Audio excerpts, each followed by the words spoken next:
alam na masasaktan si April.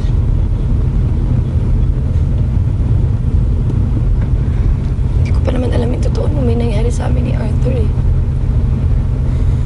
Tsaka kung hindi nila ako niloko, edi wala sanang masasaktan. Ha? Ano yung pangloloko na yan? Alam mo, naguguluhan na talaga ako sa mga nangyayari eh.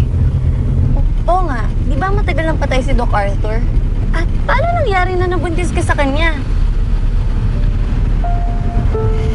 Hindi patay si Arthur. Patay siya. Matagal na pala siya nagpapanggap bilang si Lawrence. Pero kailan ko lang to nalaman? Kailan ko lang nalaman ng totoo? So, ibig sabihin, totoo ang nasa balita na pinalitan nila Dr. Charity ang mukha ni Arthur at ikinabit ang mukha ni Lawrence sa kanya? Oh my God! Kaya naman pala galit na galit sa'yo kayo ni si Doc April eh. Kailan ko lang nalaman tong pangyayaring to? Kailan ko lang nalaman na nagpapanggap pala si Arthur bilang Lawrence? Kaya hindi ko rin masisisi si April kung gano'n na lang ang reaksyon niya. Isipin niyo yun. Ang nakabuntis sa akin ang asawa niya, si Arthur. Pero pwede pala yun. Pwede palang pagpalitan yung mukha. Nasaan si Lawrence?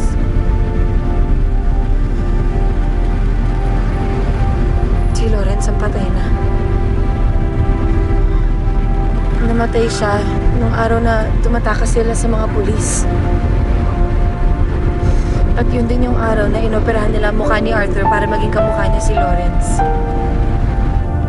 So, all this time, nakasama mo si Arthur, si Lawrence.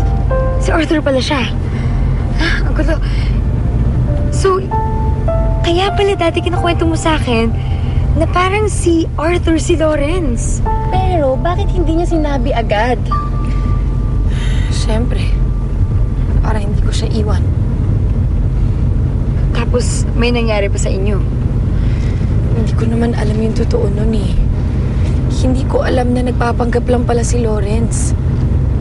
Nagpapanggap lang pala si Arthur bilang asawa ko. Ang gulong-gulo na ako.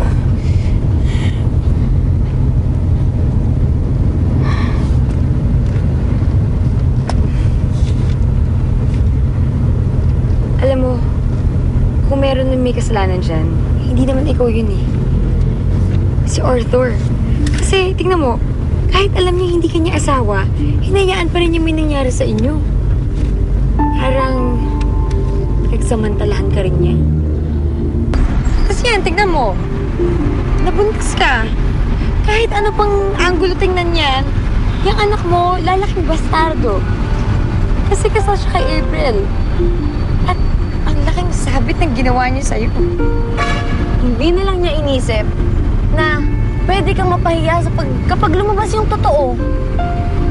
Alam mo, ang talino pa naman niya si Doc Arthur eh. Pero hindi talaga niya inisip yung mga consequence sa mga ginagawa niya. Pareho niya kayong sinaktan ni Doc April. Pero alam mo, mas sinaktan niya yung asawa niya.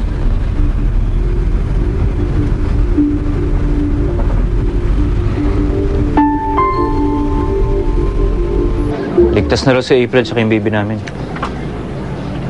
Eh, bakit sinabi under strict medical observation siya? Yun na nga, strict. Pero umalis siya ng ospital. Hindi ko alam saan siya nagpunta eh. Pare, that only means one thing. Wala talagang masamang nangyari kay April. Alam mo sa tingin ko? Ay, nagpapalusot lang yung mag-inang yun eh. Gahagilip sila ng lusot sa mga kaso sa kanila. Tingin mo.